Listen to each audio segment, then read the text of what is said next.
This is Sam Laidlow's Canyon Speedmax CFR. Sam Laidlow, of course, the current bike record holder here in Kona, a 4:04:36 in 2022. Is he going to go faster this year? Well, if he is, this is the bike that's going to get him there.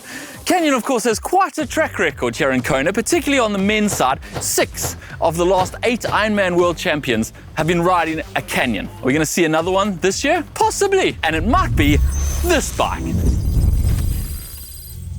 As you can see, Sam's Canyon Speedmax CFR has got a very custom details, a really nice paint job here with essentially tattoos all over it. It does have a gold swallow. He tells me just 1 gold swallow for 1 Ironman World title.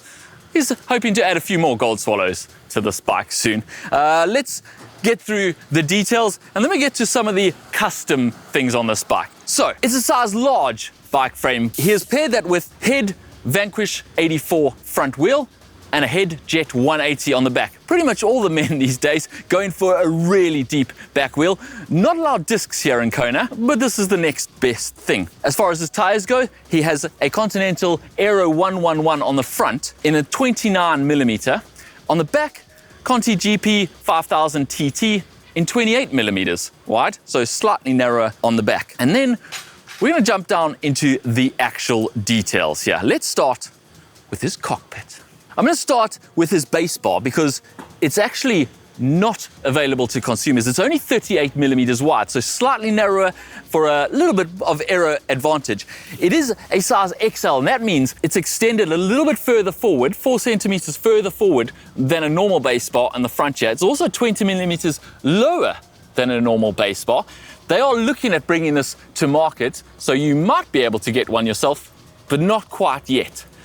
And then they've put this on top of it. So they have this very aero riser here that is perfectly designed for Sam's position, and it holds him perfectly in his position. They've gone to the wind tunnel to test it all out, and of course they had multiple testing on the track too to make sure the position was perfectly dialed for Sam.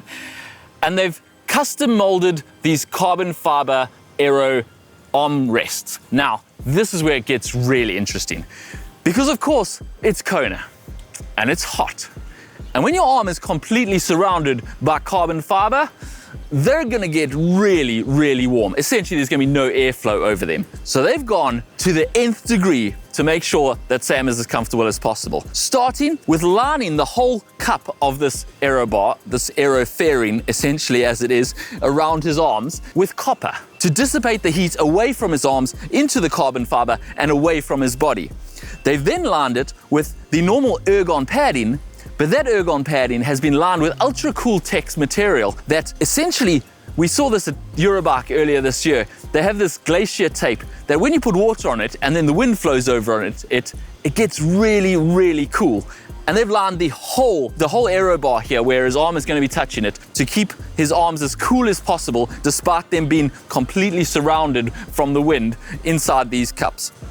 As I say, it is absolutely perfectly designed around Sam's arms, and Sam, Laura Phillip and Patrick Langer each have these. There is plans to bring this technology to the general public in the future, but this is a bit of a test for Canyon to prove the principle and see how well it works. It looks really slick. The copper lining on there obviously adds a degree of intrigue that you don't see at most other bikes. He obviously has his computer bike mount right in the middle there so he can see it, and then a straw coming up through this. Now the straw actually runs all the way down, all the way through there, all the way through the base bar and into here. To fill that, obviously the bladder inside a Canyon Speedmax CFR is not that unusual. What they have done though is instead of the normal filling cap here where you can just squeeze a bottle in, because in Kona you get Gatorade bottles out there and they don't fit in there, so you can't squeeze the water in. They've actually got this cap that you just pop off. It's attached so that it can't go flying down the Queen K.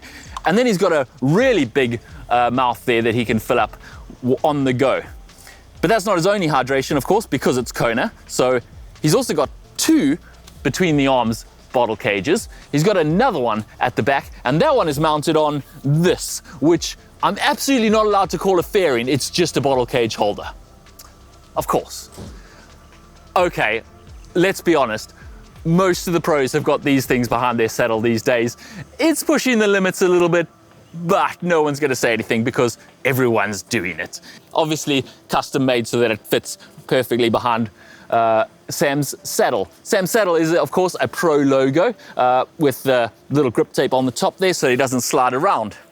Now let's get down to the drivetrain. Sam has Shimano Dura-Ace DR2 rear derailleur and crankset. Interesting is crankset 165 millimeters, which is pretty short for a tall guy like Sam.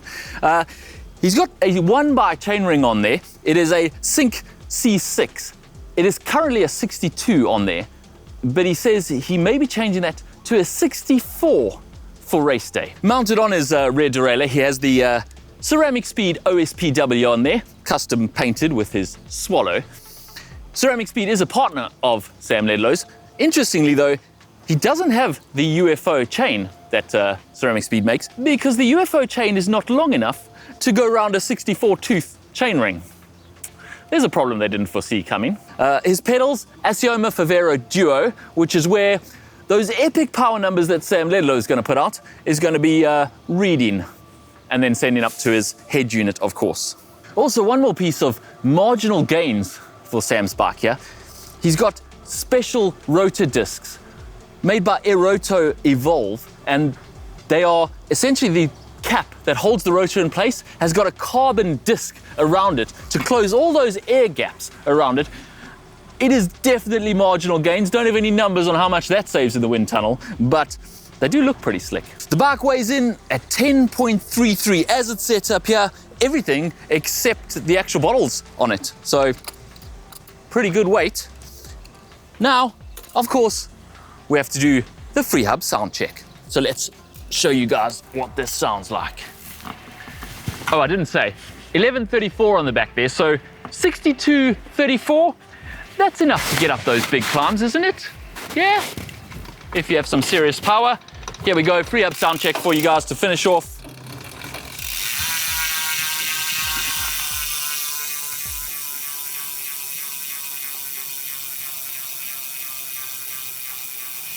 And there you have it. Will this be the fastest bike on the Queen K this weekend? Will it break the Kona course record again?